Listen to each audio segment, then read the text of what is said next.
Jésus tranquillise mon cœur.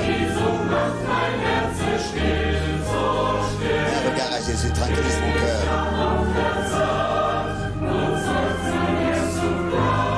Même si souvent je suis découragé, un regard à Jésus tranquillise mon cœur.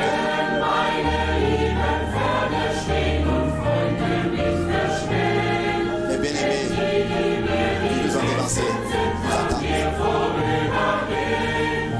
Le temps viendra où nous passerons de l'autre côté. Nous nous réjouissons déjà maintenant. Un regard à Jésus tranquillise mon cœur.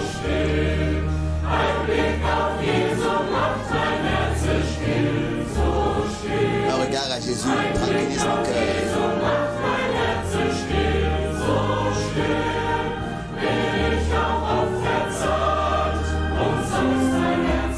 Même si je suis souvent attristé, un regard à Jésus tranquillise mon cœur.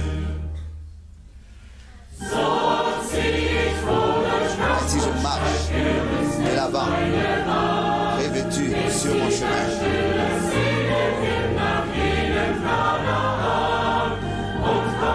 Tous nos désirs sont tournés vers la gloire.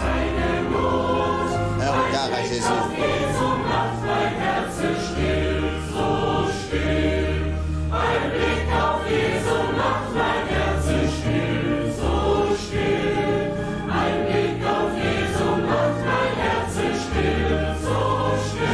Jésus tranquillise mon cœur. Même si je suis souvent triste. Un regard à Jésus tranquillise mon cœur.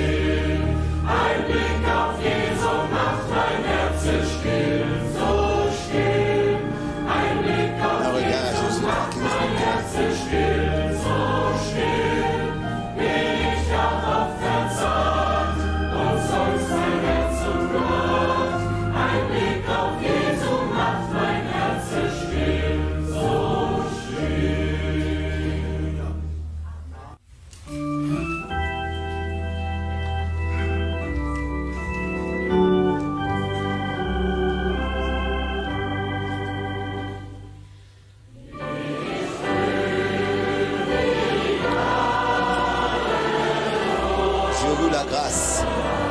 Merveilleuse.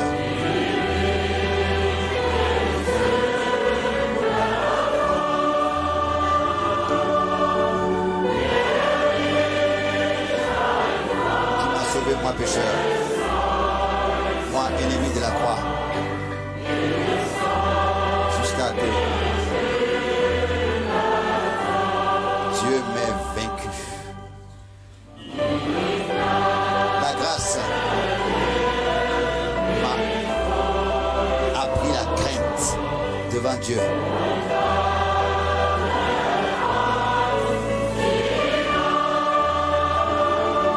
A ôté toute peur. Et c'est la grâce qui m'a sauvé de la mort quand je vins à lui.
Qui m'a trouvé.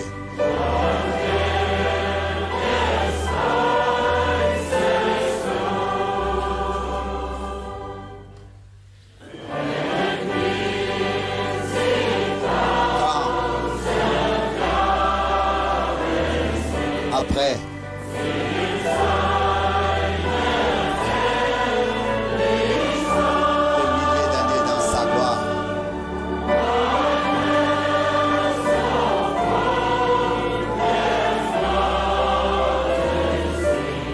chantera encore comme dans les premiers jours. La grâce.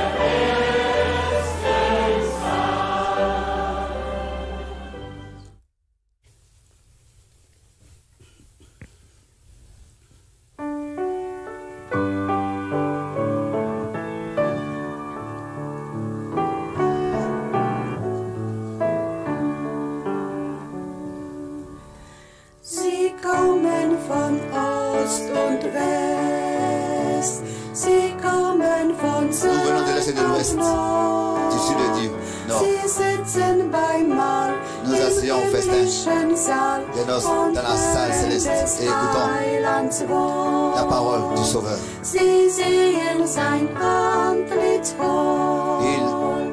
Sie contemplent sa face. trinken nun Seligkeit. Boivent du salut. Singen Jubellieder dort hinein. Chante des cantiques là-bas, dans toute l'éternité. Sie kommen von stürmischer Flut. Ils Sie viennent kommen von des fleuves Dornen agités. Ils viennent des sentiers épineux. Ils viennent des montagnes. Nous venons des vallées à l'endroit où l'âme se repose. Sie tragen das portent Hochzeitskleid. Le vêtement des noces. Sie treffen den Bräutigam. Ils rencontrent l'agneau Der sie mit l'époux Blut erkauft, qui les a am rachetés harten Kreuze stand. sur la croix. Dort sammelt der Herr Là-bas, die Schar, Le Seigneur rassemble erlöst troupeau von der racheté Erde de la Ball. terre.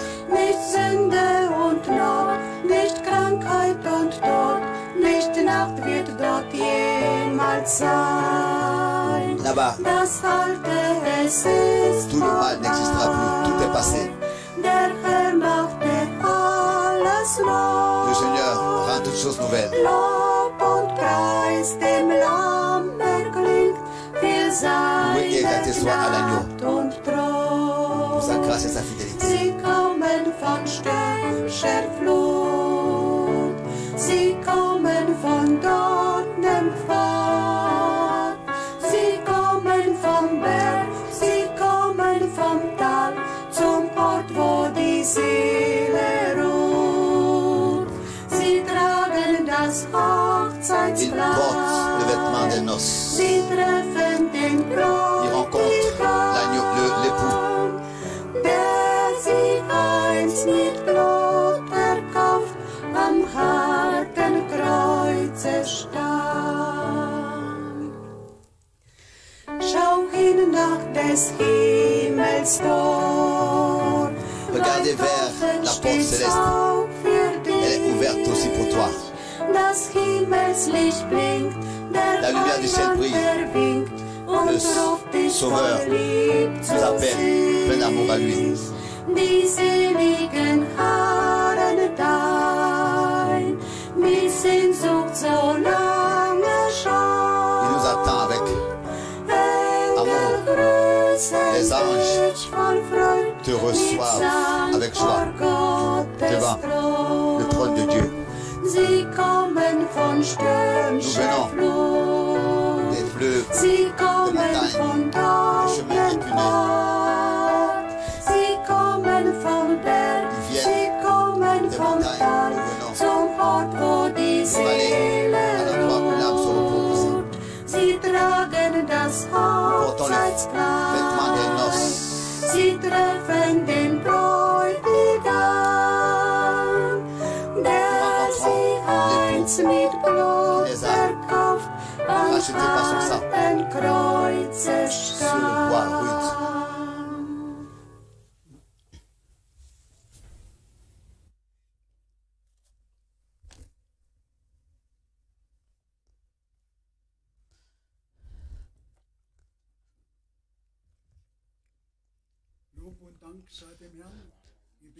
Loué et remercié soit le Seigneur. Nous commençons ce culte, cette réunion au nom du Seigneur. Et pour cela, nous saluons tous nos frères et nos sœurs dans le monde entier qui sont connectés. Alors que les sœurs ont chanté ce cantique, nous venons de l'Est et de l'Ouest, du Sud et du Nord. Je pensais en moi, comme ce serait bien si nos frères et sœurs étaient tous ici et pouvaient remplir cette salle. Mais malheureusement, ce n'est pas possible. Et malgré tout, nous sommes, avec tous nos frères et nos sœurs dans le monde entier, dans l'amour de Dieu et dans la foi commune dans la vérité, nous sommes liés ensemble. Et la parole de Dieu est la vérité. Le ciel et la terre passeront, mais la parole de Dieu demeure éternellement. Le Seigneur lui-même, alors qu'il se tenait devant Pilate, il a témoigné qu'il est venu dans ce monde pour rendre témoignage de la vérité, à la vérité. Et il disait, tous ceux qui sont de la vérité écoutent ma voix. Gloire à Dieu. Cela est valable encore aujourd'hui. Tous ceux qui sont de la vérité écoutent sa voix. Nous sommes reconnaissants à Dieu pour hier soir. Nous sommes reconnaissants pour le message qui précède, qui a été envoyé, qui précède son retour. Que ce message nous soit prêché et que Dieu nous ait accordé la grâce de l'écouter, de le croire et qu'il nous l'ait révélé. Ça, c'est très important. La révélation de la parole de Dieu. Nous sommes reconnaissants pour l'envoi de son prophète, pour le jour et son message que nous avons pu reconnaître tout ça. Et même si les choses autour de nous ne nous plaisent pas, nous faisons confiance au Seigneur de ce que il nous conduit et nous dirige. Aussi encore ce matin. Je lis une parole comme introduction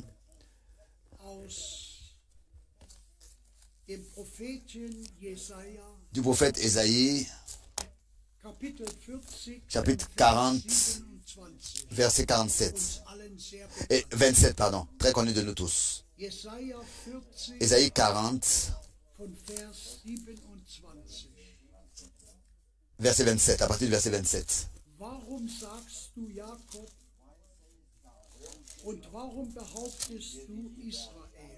Pourquoi dis-tu Jacob? Pourquoi dis-tu Israël? Ma destinée est cachée devant l'Éternel. Mon bras passe inaperçu devant mon Dieu. Ne le sais-tu pas? Ne l'as-tu pas appris?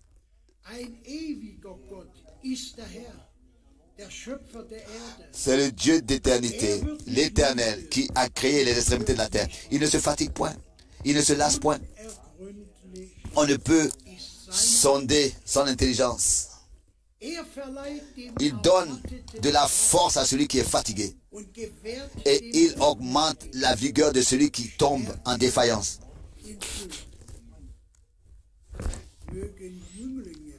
Que les adolescents se fatiguent et se lassent. Et les jeunes hommes et les jeunes hommes chancellent. Mais ceux qui se confient en l'Éternel renouvellent leur force. Ils prennent leur vol comme les aigles. Ils courent et ne se lassent point. Ils marchent et ne se fatiguent point. Jusqu'ici. Une parole précieuse de Dieu. Au commencement, une question, ensuite une exhortation et ensuite une promesse merveilleuse, précieuse. Pourquoi dis-tu Jacob? Pourquoi dis-tu Israël? Ma destinée est cachée. Mon destin. Mes belles frères et sœurs, rien n'est caché à l'Éternel. Il regarde dans les choses cachées et il sait toutes choses, connaît toutes choses. Verset 28, ne le sais-tu pas, ne l'as-tu pas appris? C'est le Dieu d'éternité, l'Éternel, qui a créé les extrémités de la terre. Il est celui qui, par sa parole puissante, porte tout l'univers. Tout l'univers. Il ne peut tomber. Et il donne la force. Pardon. La deuxième partie du verset 28. Il ne se fatigue point, il ne se lasse point. C'est impossible. Il n'est pas un homme pour se fatiguer et pour se lasser. Non. On ne peut sonder son intelligence. Ensuite, la promesse. Il donne de la force à celui qui est fatigué et il augmente la vigueur de celui qui tombe en défaillance. Est-ce que cela n'est pas pour nous? À l'un plus, à l'autre moins dans ces jours? Avons-nous pas tous besoin, quand on voit tout ce qui se passe autour de nous, est-ce que nous ne nous ressentons pas, nous ne nous sentons pas défaillants, fatigués? Mais nous avons la promesse que il augmente la vigueur de celui qui tombe en défaillance et donne de la force à celui qui est fatigué. Verset 29. Ça, c'est pour moi la vérité de Dieu, c'est vrai. Pardon. Les adolescents se fatiguent et se lassent, et les jeunes hommes chancellent. Mais ceux qui se confient à l'Éternel, ça nous le faisons aussi. Ceux qui s'attendent à l'Éternel, qui persévèrent, qui ont confiance, qui mettent en confiance, qui se confient à l'Éternel. Que le Seigneur puisse être parmi nous et partout où sa parole est écoutée. Et qu'il puisse être présent partout et renouveler nos forces. Mais ceux qui se confient en l'Éternel renouvellent leurs forces. Ils prennent leur vol comme les aigles. Ils courent et ne se lassent point. Ils marchent et ne se fatiguent point. Que le Seigneur puisse nous l'accorder à tous. Nous voulons maintenant nous lever pour la prière. Père Céleste, nous te remercions pour ta grâce. Nous te remercions pour ta fidélité. Nous te remercions pour ta précieuse parole. Pour le sang de la nouvelle alliance. Nous te remercions pour le message. Nous sommes convaincus que encore ce matin, tu es présent pour secourir, pour bénir et pour accorder de nouvelles forces. Car nous nous attendons à toi encore ce matin. Nous savons que rien n'est caché pour toi. Rien ne reste. Tu es celui qui tient notre destin entre tes mains. Et c'est pour nous, c'est une consolation pour nous. Notre destinée, ce qui nous est destiné, Seigneur, est entre tes mains. Que tu puisses être parmi nous ce matin encore et agir par ta parole et par ton esprit. Conduis notre frère. Fortifie-le par ton onction et par ta puissance à dire ce qui nous édifie, à dire ce que tu as à nous dire ce matin. Nous te remettons tous entre tes mains, nous te remercions, te demandons, reçois ce qui te revient de plein droit, avec tous ceux qui ce matin écoutent ta parole, dans le saint nom de Jésus. Amen. Nous nous asseyons. S'il te plaît, frère Franck.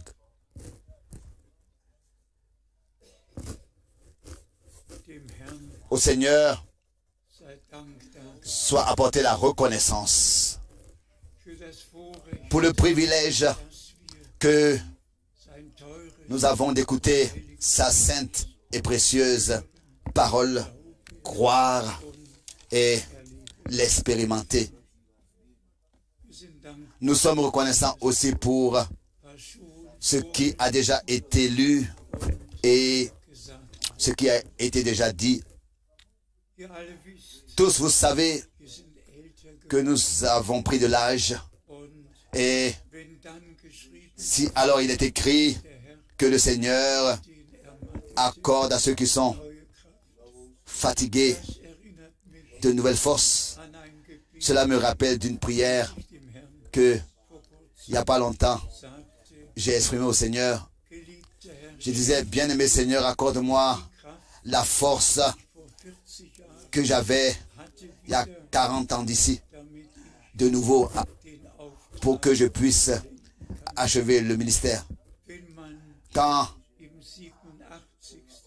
on a 87 ans, alors, n'est-ce pas, on est plus loin d'avoir 90 ans et 90 ans, et alors on regarde en arrière et durant toutes ces années dans lesquelles on pouvait porter la parole de Dieu. Encore aujourd'hui, nous saluons dans le monde entier tous et nous recevons aussi les salutations qui nous ont été envoyées. Le frère Mwamba de l'Australie a appelé et je lui demandais, mais quelle heure il est chez vous? Et il disait, il va être 7 heures, donc 19 heures.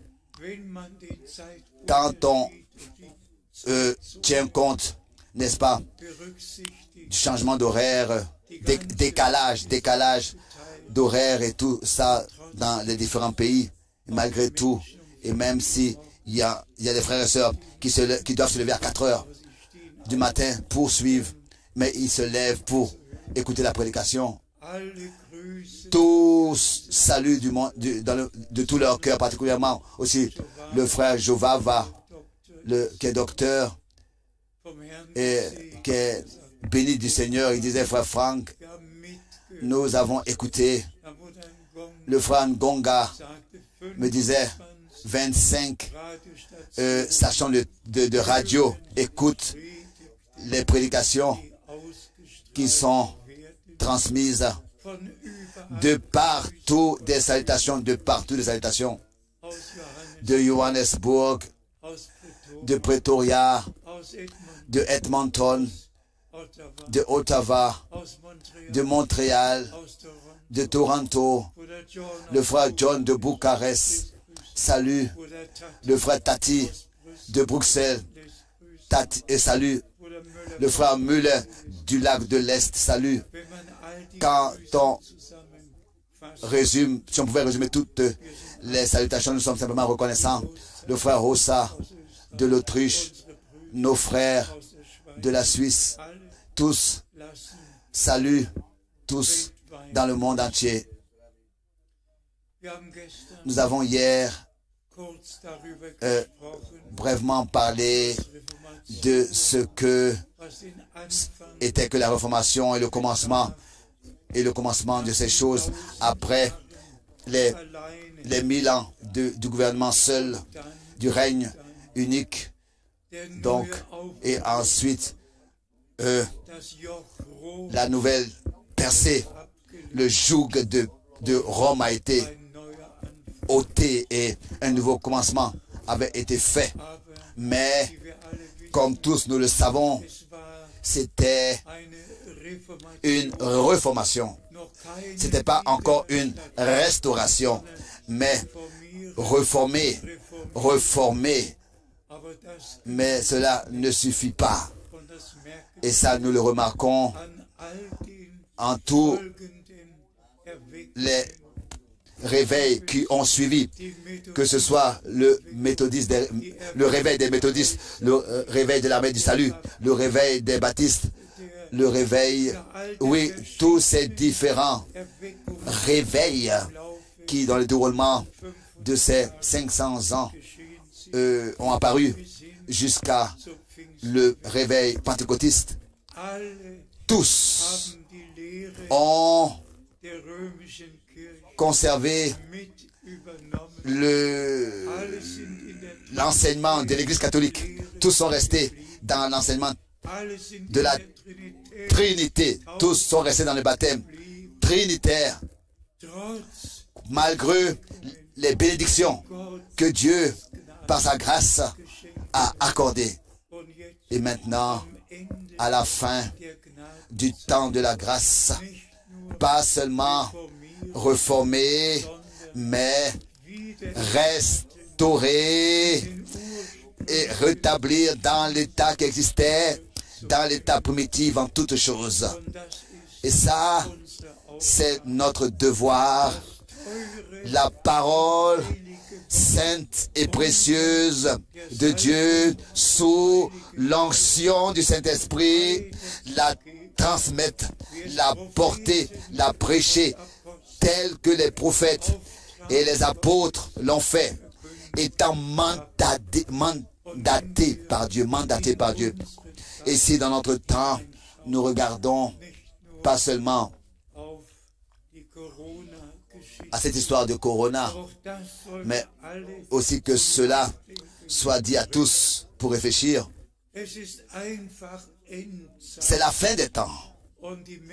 Et l'humanité doit comprendre que nous sommes arrivés à la fin de toutes choses, à la fin du temps, et que tout s'accomplit aussi des pestes, les épidémies et pandémies, tout ce qui a été prédit, tout cela arrive maintenant et nous pouvons seulement dire et le répéter ce que notre Seigneur a dit. Quand vous verrez que tout cela arrive, la prochaine partie, bien mes frères et sœurs, hier, la Réformation, le jour de la Réformation, aujourd'hui c'est le Saint des Saints, ou bien la Toussaint, la Toussaint.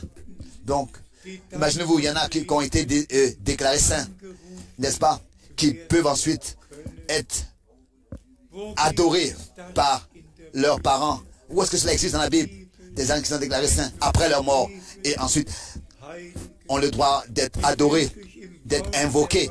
Non, la Bible connaît que des saints de leur vivant qui sont sanctifiés dans la parole de la vérité par le Saint-Esprit pour pouvoir subsister devant Dieu, car Dieu est saint et nous devons être saints comme il est saint. C'est peut-être raison que notre Seigneur, n'est-ce pas, dans Jean 17, au verset 17, a dit, sanctifie-les dans ta vérité, ta parole est la vérité.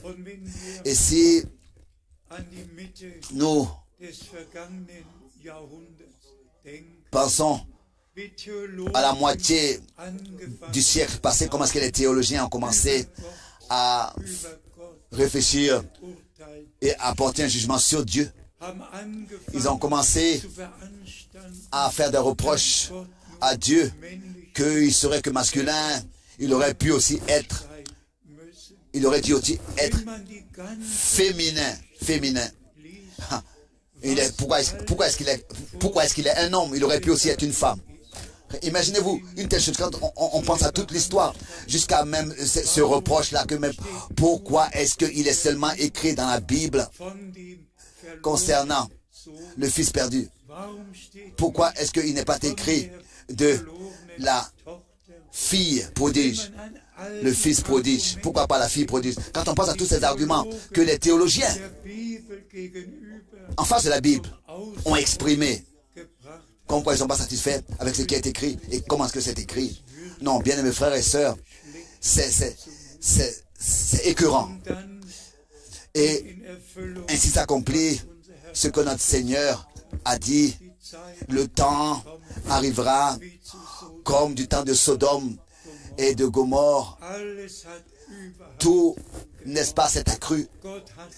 Dieu, n'est-ce pas, aussi, dans le naturel, a placé un ordre dans la vie naturelle. Et le mariage est ce que Dieu a établi en première chose.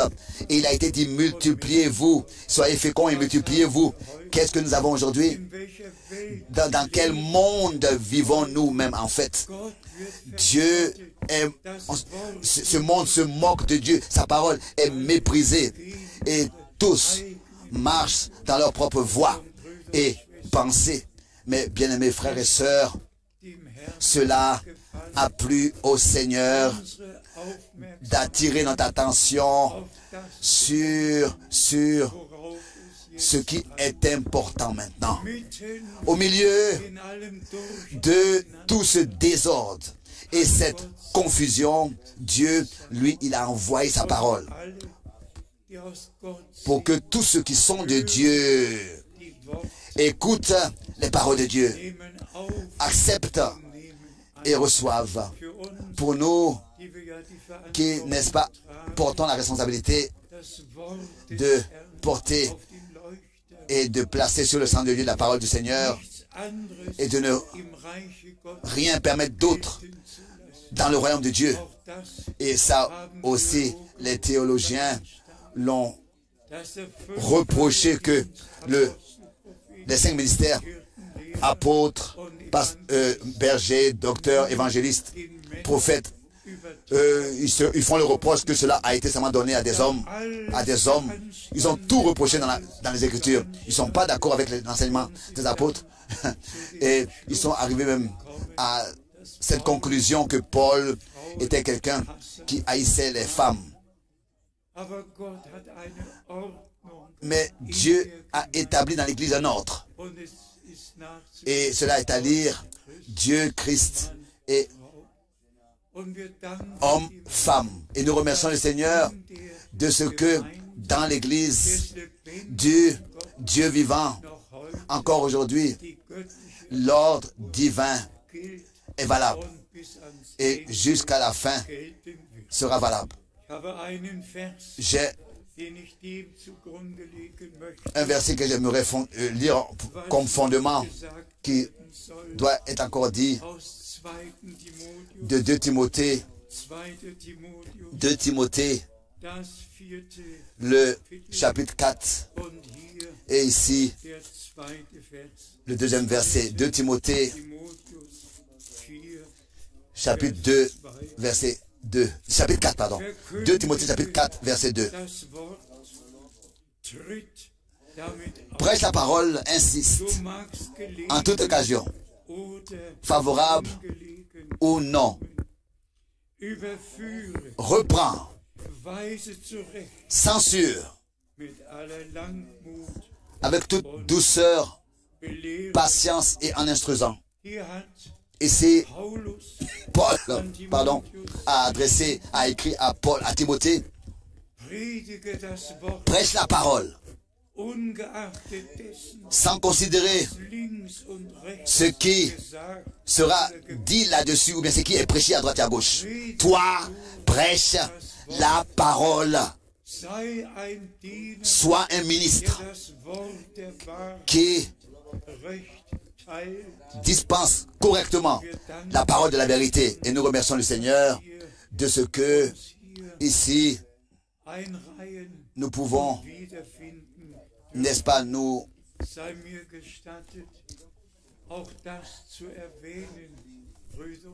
mettre dans cette liste. Et ne vous inquiétez pas, bien mes frères et sœurs, de ce que beaucoup qui se réfèrent à Frère Branham sont des faux docteurs et enseignent d'autres doctrines.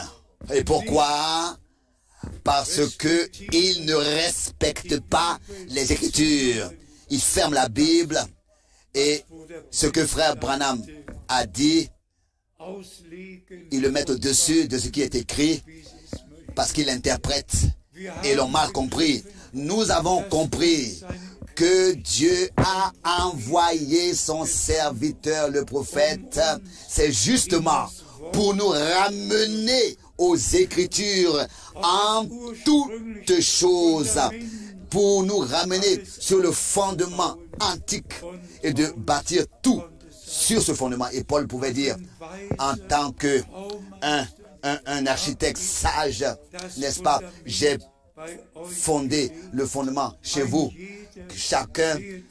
Que chacun fasse attention à la manière avec laquelle il bâtit dessus. Et tous vous savez que 2 Timothée chapitre 4 pour moi a une signification très particulière, parce que le Seigneur à Marseille, à voix audible, m'a adressé la parole avec ces versets. On ne veut pas toujours comme ça transmettre les expériences qu'on a eues avec le Seigneur, mais pour moi, cela a une telle signification, alors que pour la première fois, n'est-ce pas, on m'avait posé la question sur les 7 tonnerres, c'est-à-dire, très fort, s'il te plaît, dis-nous ce que sont les 7 tonnerres. Et j'ai dû dire, je ne le sais pas. Cela n'est pas écrit dans la Bible ce qu'elles sont. Et j'ai souhaité à tous une bonne nuit. C'était après la prédication. Et je suis allé dans la chambre d'hôtel. Et le matin prochain, alors que je regardais à l'heure, il était 5h moins 5. Alors que le Seigneur avec voix audible puissante s'est adressé à moi et a dit, mon serviteur, lève-toi et lis 2 Timothée chapitre 4. Je vais parler avec toi. Qu'est-ce qui m'est resté à faire? Je n'avais pas d'autre choix que de sauter du lit et de prendre la Bible, d'obéir tout de suite et de lire. Je t'en conjure, et ici c'était l'Éternel Dieu qui parlait avec moi. Je t'en conjure devant Dieu et devant Jésus-Christ qui doit juger des vivants et des morts, et au nom de son avènement et de son royaume. Car il viendra un temps où les hommes ne supporteront pas la sainte doctrine, mais ayant la démangeaison d'entendre les choses agréables, ils se donneront une foule de docteurs selon leurs propres désirs, détourneront l'oreille de la vérité et se tourneront vers la fable. Mais toi, sois sobre en toutes choses. Prêche la parole, insiste en toute occasion, favorable ou non. Donc, de ne rien tolérer d'autre que les saintes écritures, la parole de Dieu. Et ce que les 7 tonnerres ont dit n'a pas été écrit. Et l'ordre a été même donné du haut des cieux. N'écris pas ce que les 7 tonnerres ont dit. Et nous remercions Dieu le Seigneur. Lui, il fera ce qu'il s'est proposé de faire en son temps. Et nous sommes reconnaissants de ce que nous avons la parole de Dieu écrite. J'aimerais encore dire la chose suivante en relation avec l'enseignement de la Trinité et du baptême trinitaire. Toutes les églises. Et quand je pense à ce que j'avais tant d'occasions aussi dans les églises baptistes, pentecôtistes, de prêcher dans les années 60 et au début des années 70. Un problème était partout. Partout était le même problème. Même quand je parlais du ministère de frère Branham, qu'est-ce que c'était? Ils disent qu'ils rejetaient. Oh, cet homme a rejeté la Trinité, c'est cette raison que nous ne pouvons pas l'accepter. Et je pensais en moi-même, frères et sœurs, quelle grâce Dieu nous a accordé. Doter ce joug babylonien, de le briser, de sortir de ce joug dans lequel tous les églises dites et chrétiennes sont et retenues esclaves. Dieu, par sa grâce, nous a fait sortir de la prison babylonienne, de la captivité. Il a brisé le joug et il nous a accordé la liberté des enfants de Dieu par sa grâce. Je regarde aux années en arrière dans lesquelles nous avions aussi dans notre propre pays porté le message de la fin des temps. Le frère Alfred Borg est assis ici. Nous avons 65 fois dans tout le pays tourné, montré le film de Frère Branham. Nous avons attiré l'attention sur ce que Dieu a fait dans notre temps. Et nous avons même, nous sommes même allés à Herzhausen, au QG de l'église pentecôtiste, au siège de l'église pentecôtiste organisée. Et nous avons là-bas, ici, en Allemagne, voulu, présenter ce que Dieu le Seigneur a fait dans notre temps. Et j'ai apporté avec moi cette photo. Tous, vous connaissez, n'est-ce pas, cette photo avec la colonne de feu, avec la colonne de lumière sur la tête de Frère Branham. Et alors que nous étions au milieu de l'entretien comme ça, et que j'ai présenté, exposé ce que Dieu dans notre temps a fait, et de manière surnaturelle, cela a été confirmé. Le frère Alfred Borg était là, présent. Le frère Paul Schmidt était présent. Le frère Léonard Rousse était présent. Et nous avons exposé ce que Dieu a fait dans notre temps. Et j'ai montré cette photo. Je l'ai sorti de mon classeur et je l'ai montré. Et j'ai dit, frère, ici, voilà la preuve. Et qu'est-ce que je dois vous dire? Le responsable principal qui conduisait l'entretien a pris la photo, il a jeté par terre. Et il a dit, cela n'a rien à me dire. Oh. Et quelle était la raison? La raison que cet homme de Dieu, était parce que cet homme de Dieu là avait rejeté l'enseignement de la Trinité et avait baptisé au nom de Jésus-Christ. On doit une fois penser à cela. Avec quelle malédiction ces hommes-là sont possédés et ils restent malgré cela dans cette malédiction, malgré leur baptême du Saint-Esprit, malgré leur baptême du Saint-Esprit.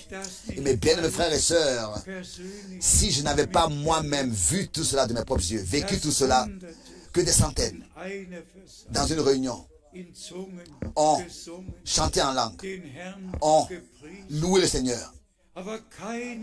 Mais aucun enseignement était dans leur cœur. Et Dieu, l'enseignement de la vérité, et Dieu leur a accordé la grâce, nous a accordé la grâce comme nous l'avons lu. Insiste. Ils seront tous enseignés de Dieu, il est écrit. Insiste en toute occasion favorable au nom de l'Ancien 4, verset 2. Et c'est ce que nous avons fait.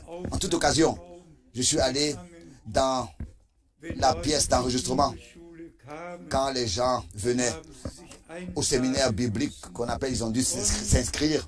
Et dans ces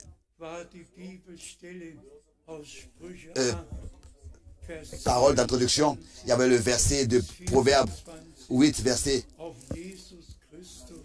24 à 28, et ce verset du Proverbe 8 sur la sagesse, ils l'ont référé, ils l'ont interprété à Jésus-Christ.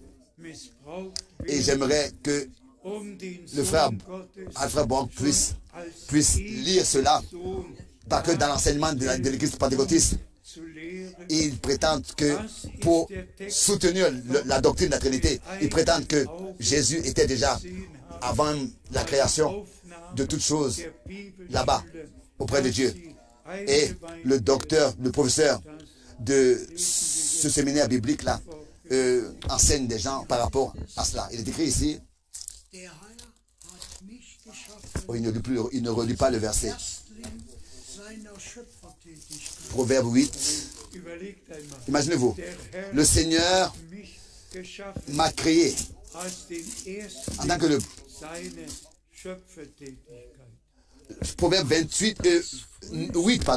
Proverbe 8, verset 22. L'Éternel m'a acquis au commencement de ses voies, avant ses œuvres les plus anciennes. J'ai été établi depuis l'éternité. Dès le commencement, avant l'origine de la terre. Proverbe 8, versets 22 et 23.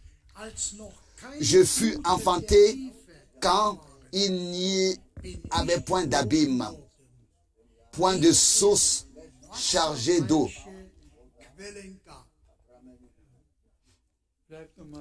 Reste ici un moment, jusqu'au verset 24. Réfléchissez. Salomon, l'homme le plus sage qui a existé, encore dans le Nouveau Testament, il est mentionné. Et pour lui, la sagesse était la chose la plus merveilleuse, précieuse. 44 fois, il la décrit. La sagesse décrit de devant jusqu'à de derrière, de tous les côtés. De tous les côtés, il a décrit la sagesse. 44 fois dans les chapitres des Proverbes. Et cette parole répète encore cela, le verset 22, encore une fois. L'Éternel m'a acquis au commencement de ses voies, avant les œuvres les plus avant ses œuvres les plus anciennes. Avant ses œuvres. Ici, il est vraiment parlé de la sagesse et de la connaissance. On doit tout simplement lire.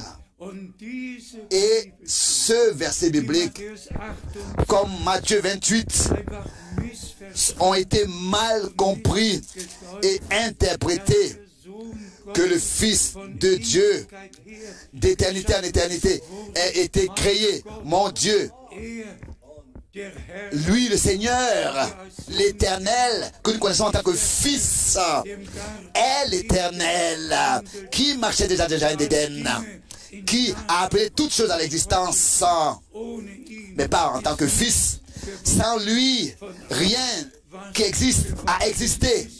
Lui, la parole, dans l'Ancien Testament, il n'était pas fils, et il n'était pas la sagesse de laquelle Salomon a parlé, mais l'Éternel, Yahvé.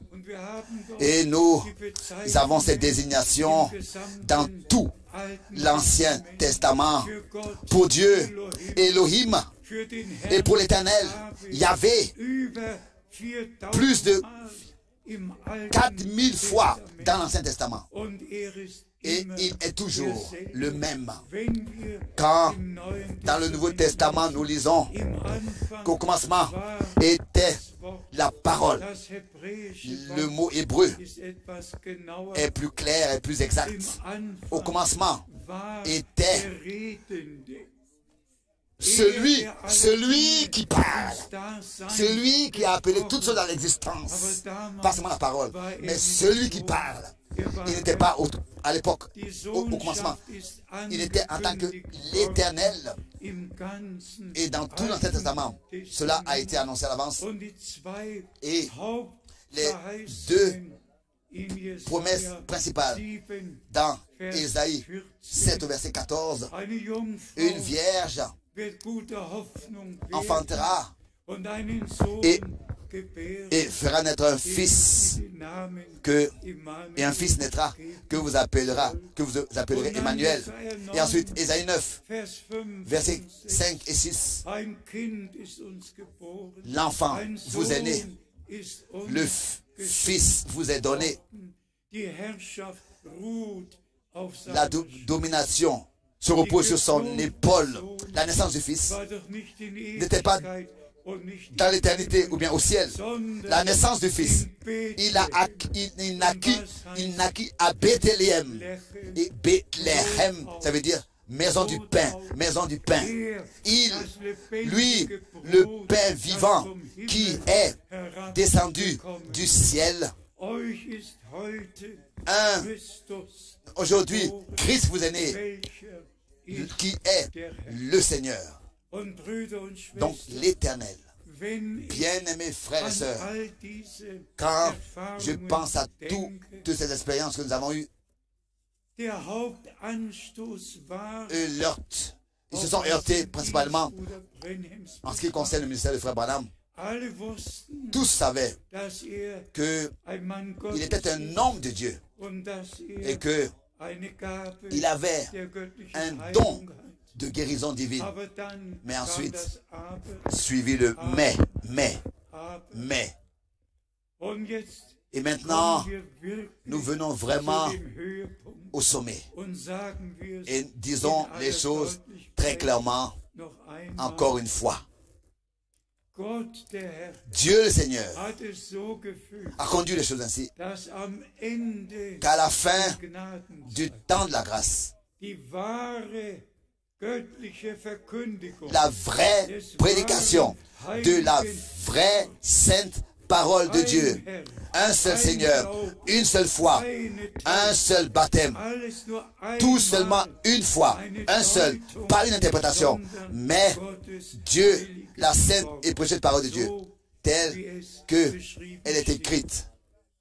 C'est pour cette raison que vous pouvez comprendre ma douleur. Je pense à beaucoup d'expériences. Je pense aussi à Moscou.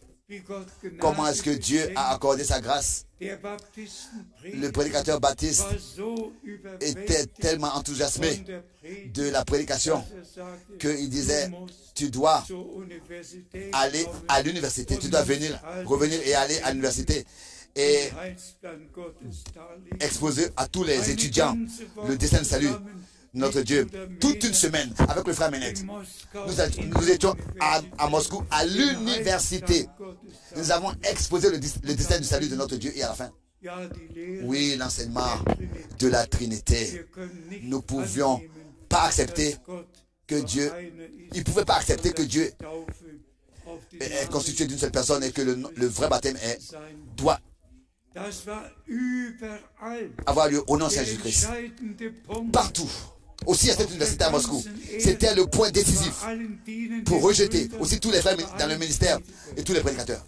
Il y avait, n'est-ce pas, des réunions de guérison, tout était bien. Mais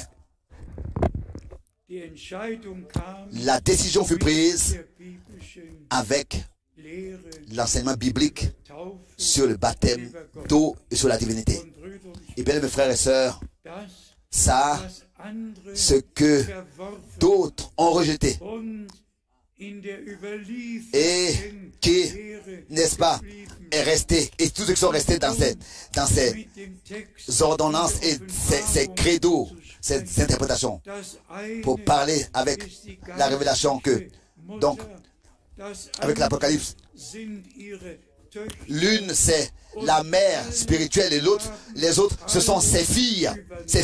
Et les filles ont repris tout de la mère.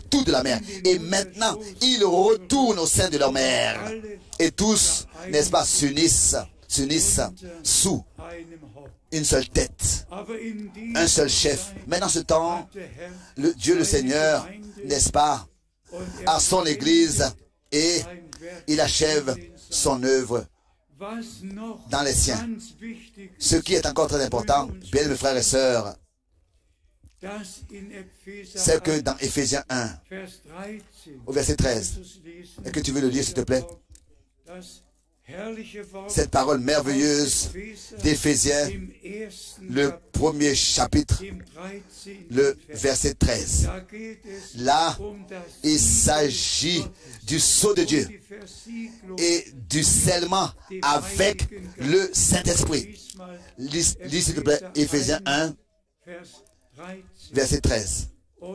Et nous allons voir de quoi ici, ce qui est important ici, il s'agit de croire, d'accepter les vérités de la parole de Dieu et de ne pas tolérer quelque chose d'autre et de respecter seulement la parole de la vérité et que de comprendre que chaque mensonge et chaque erreur n'a pas son origine dans la parole. Vérité reste vérité éternellement. Regardez ce qui est en relation avec le scellement. En lui, vous aussi, après avoir entendu la parole de la vérité, le message du salut, donc l'évangile de votre salut,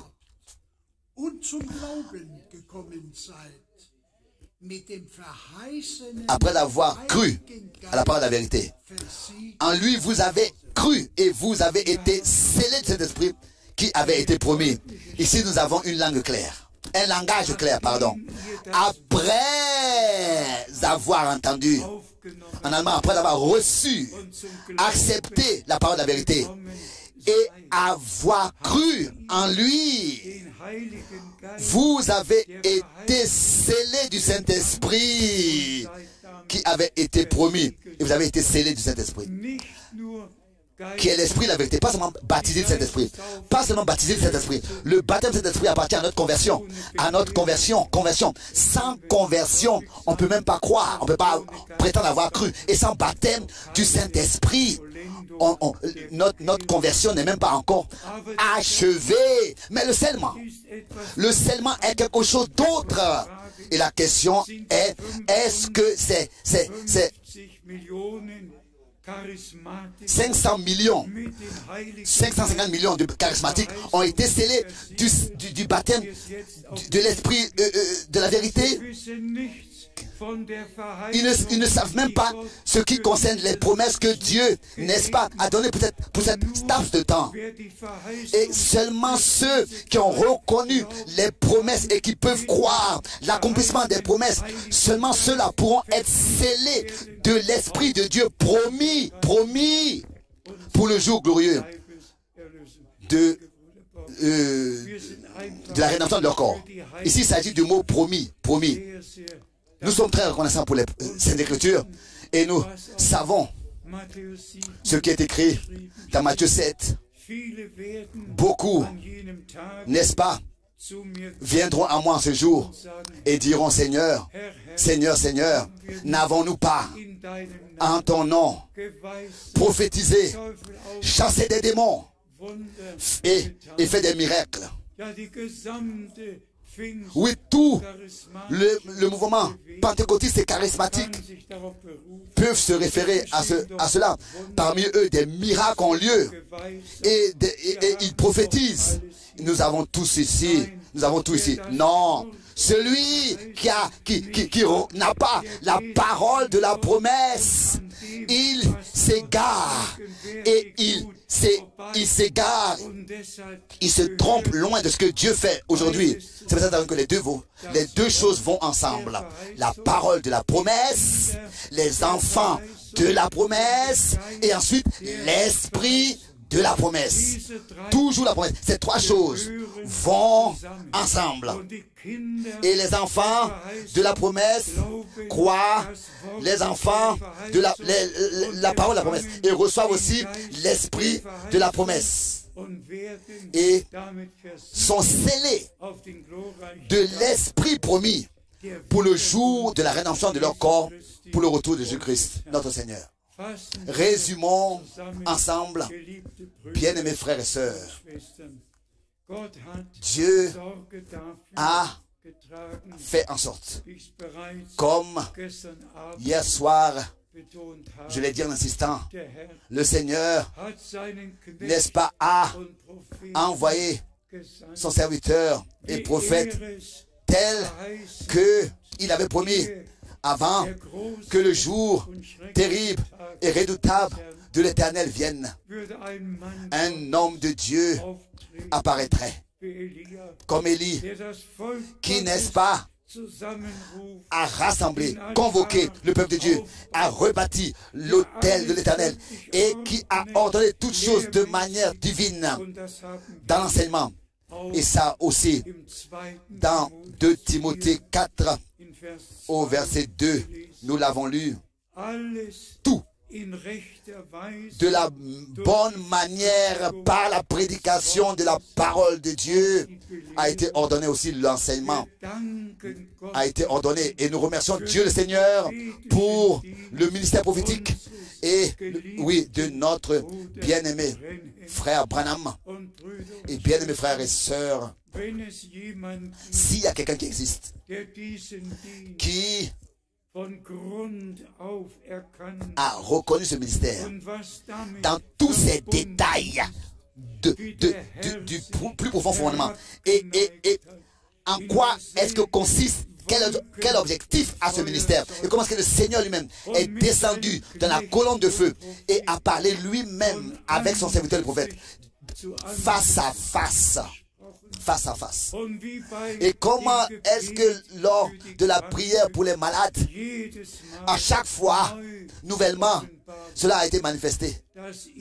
Que, en tant que prophète, il lui a été montré qui était la personne qui se tenait devant lui, d'où elle vient, quelle maladie elle a, et aussi même le nom de la personne, l'adresse de la personne, tous les détails de la personne lui ont été révélés. J'étais assis dans ces réunions-là. J'ai vécu ça de mes propres yeux. J'étais assis tout devant, au 2e ou bien au 3e rang. Moi-même, j'ai regardé tout cela de mes propres yeux. Et maintenant, après de réécouter tous ces bandes magnétiques, un tel ministère surnaturel n'a jamais existé sur terre depuis les jours de notre Seigneur Jésus-Christ lui-même. Et nous l'avons reconnu que Dieu a envoyé un homme à prononcer de sa sainte bouche un appel et un mandat. Et cela était fondé sur une promesse dans les Saintes Écritures. Aussi selon Matthieu 17, verset 11, après le ministère de Jean-Baptiste, notre Seigneur lui-même a confirmé cette promesse. En vérité, je vous le dis, Élie vient et rétablira toutes choses dans l'état primitif. Aujourd'hui, nous pouvons dire que cette écriture est accomplie parmi nous, dans notre temps. Et aussi certain que le mandat a été adressé, que ce message divin sera précurseur du retour de Christ, précédera le retour de Christ. C'est ainsi que nous pouvons dire avec toute assurance que aujourd'hui cette écriture est accomplie devant nos yeux dans le monde entier. Et les sujets principaux de la prédication sont aussi les sujets principaux de la Bible. Le baptême d'eau, la divinité, la Sainte Seine. Simplement, le fondement a été posé. On doit commencer au commencement. On ne peut pas sauter des étapes. Comme dans le temps des apôtres, cela a eu lieu. Et laissons aussi dire cela, tel que hier déjà, nous l'avons mentionné. Pas une unique fois, il a été question pour nous de parler d'un Fils éternel, ou bien de trois personnes de la divinité, ou bien pas une seule fois le mot Trinité, ou bien alors trois unis, trois dieux unis. Non, mais Dieu, le Seigneur. Dieu, le Seigneur. L'éternel Dieu. Toujours le même. Dieu l'éternel, ou bien l'éternel Dieu. Toujours le même, hier, aujourd'hui et éternellement. La même personne. Dans tout l'Ancien Testament, le dessein du salut de notre Dieu, il a laissé annoncer à l'avance par les prophètes. Et dans le Nouveau Testament, nous avons la grâce de voir l'accomplissement de ce que Dieu, n'est-ce pas, dans l'Ancien Testament, a promis. C'est peut-être la raison que nous croyons que Dieu était en Christ et a réconcilié le monde avec lui-même, et que le sang de la nouvelle l'alliance, le sang de l'agneau de Dieu sur la croix à Golgotha a coulé, et que notre Seigneur, en tant que souverain sacrificateur, avec son propre sang, dans le sanctuaire céleste, est entré, et que là, sur le trône de la grâce, sur l'arche de l'alliance, il a apporté son sang, et que le sang parle, ce sang-là parle pour nous. Oui, nous témoigne libre, racheté, justifié. Et quand nous pensons à Romains 8, là il est aussi écrit, qui veut accuser, qui veut prononcer une accusation contre les élus de Dieu? Christ est ici, qui les a justifiés. Que tous les frères dans le ministère, sur toute la terre, sans fanatisme, puissent prêcher les vérités divines sur Dieu, sur le baptême d'eau, sur la Sainte Seine, sur l'élection, sur l'appel à sortir, sur toutes ces vérités bibliques, qui puissent les prêcher. Et que tous ceux qui sont de Dieu puissent écouter la voix de Dieu. Laissez-moi encore, pour finir, encore une fois, dire en insistant, avec puissance, avec force, insister. Ceci est le temps de l'appel à sortir, de la séparation, de la préparation, que ce ne soit pas seulement que nous soyons sortis de la captivité babylonienne et que nous soyons sortis, mais que nous puissions aussi ôter le manteau babylonien et ça c'est tous les fausses doctrines, tout ce qui est faux, tout ce qui est une erreur. Nous devons nous laisser tout ce manteau babylonien derrière nous et tout ce qui est interdit pour pouvoir plaire à Dieu et prétendre se préparer pour son retour. Que le Fils de Dieu était la pure parole de Dieu qui devint chair. C'est ainsi que l'épouse de l'agneau, elle est aussi un produit pur de la parole de Dieu qui a été placé dans notre âme. Et tel que le Saint-Esprit est venu sur Marie, qui a cru la parole de la vérité dans son temps, pas n'importe quelle parole, la parole de la promesse, et que c'est ainsi que le Fils de Dieu naquit en tant que le premier-né, en tant que le premier frère, en tant que le premier-né de beaucoup de frères. C'est ainsi que nous aussi, dans notre temps, nous avons accepté la parole de la promesse, et le Saint-Esprit en nous a créé la vie de Dieu, et nous avons reçu la vie éternelle, et nous sommes enfants de la promesse. Et ça, l'apôtre Jean le témoigne dans 1 Jean, le chapitre 5, au verset 11. Il dit, celui qui a le Fils a la vie éternelle. Et celui qui n'a pas le Fils, il n'a pas non plus la vie.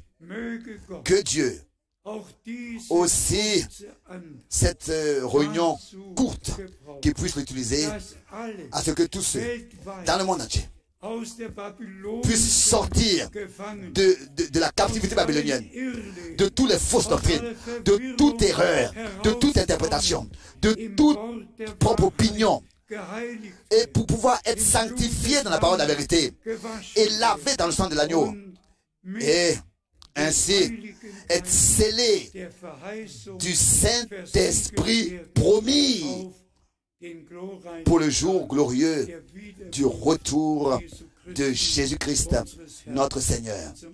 Et pour finir, je demande aux frères, à frère Borg, de nous lire ces 3 versets que hier nous avons lus de Romains, le chapitre 8. Encore une fois, lire cela encore une fois. Le verset 28, verset 29, verset 30. Romains, lis à haute voix pour que tous l'écoutent. Romains 8, verset 28. Nous savons. Est-ce que tu le sais? Nous savons. Est-ce que toi tu le sais? nous savons que toutes choses concourent au bien de ceux qui aiment. Aimes-tu Dieu? Alors que tu puisses savoir et que tout concourt à ton bien et ceux qui sont appelés selon son dessein. Car ceux qu'il a connus d'avance, il les a aussi prédestinés à être semblables à l'image de son Fils. Ça, c'est une vérité divine. Réalité, pas seulement ceux qui aiment Dieu, mais ceux qui sont appelés, prédestinés à être semblables à l'image de son Fils, afin que son Fils soit le premier-né de beaucoup de frères. Et ceux qu'il a prédestinés, il les a aussi appelés. Et ceux qu'il a appelés, il les a aussi justifiés. Et ceux qu'il a justifiés, il les a aussi glorifiés. Alléluia. Acceptez-le dans la foi. Et remerciez Dieu pour cela. Il les a aussi déjà glorifiés. À lui soit l'honneur. Amen. Nous nous levons pour la prière. Frère Borg, viens et remercie encore le Seigneur. Viens devant et remercie le Seigneur. Père Céleste, nous te remercions pour cette observation de la parole ce matin.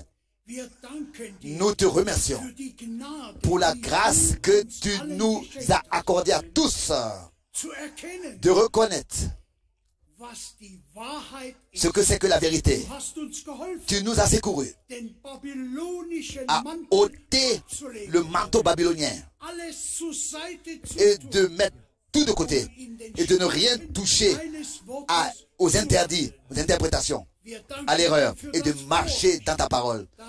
Nous te remercions pour le privilège que tu as accordé à tous, à beaucoup, avec nous, dans le monde entier, à nos frères et nos sœurs qui sont connectés. Nous te remercions, Seigneur, car tu as révélé la vérité. Tu as envoyé ton prophète. Nous te remercions pour cela. Il nous a ramenés par son ministère, ramenés à Dieu, ramenés à la parole, ramenés au commencement, à l'enseignement des apôtres et prophètes. Seigneur, je te remercie personnellement ce matin pour cette parole précieuse que j'ai entendue. Tu nous as bénis. Tu es présent. Et là où ta parole est prêchée, par ton Saint-Esprit, tu es présent. Nous te demandons, bénis tous ce matin qui ont écouté ta parole, particulièrement les prédicateurs de ta parole. Secours-les et fais leur grâce à laisser leurs pensées de côté. Je te demande de prier, je te prie aussi pour Frère Franck, que tu puisses le soutenir. Nous te remercions pour cette réunion dans le Saint-Nom de Jésus-Christ. Amen. Amen. Encore une annonce. Comme hier soir, déjà mentionné, le dimanche de Zurich, en tant que le dernier dimanche de chaque mois, aura lieu dans le futur dès maintenant, plus l'après-midi à 14 h, mais le matin à 10 h. Ce sera live, donc ce sera une réunion live où Frère Franck parlera à 10 h. Et c'est ainsi aussi que les premiers week-ends, la retransmission live, nous l'aurons lieu le dimanche matin à 10 h, tous les premiers week-ends. Mais le samedi soir à 19h30, nous allons laisser cela comme place aux transmissions des vieilles prédications des années 80. Que Dieu le Seigneur bénisse. Que Dieu le Seigneur bénisse et qu'il achève son œuvre. Et bien, mes frères et sœurs, acceptez cela. Prenez cela avec vous dans votre cœur et remerciez le Seigneur pour ce qu'il a fait à nous. À lui soit l'honneur dans toute éternité. Encore une fois, nous saluons tous dans le monde entier, dans le précieux nom de notre Seigneur Jésus-Christ, notre Seigneur. jusqu'à la prochaine fois. Amen.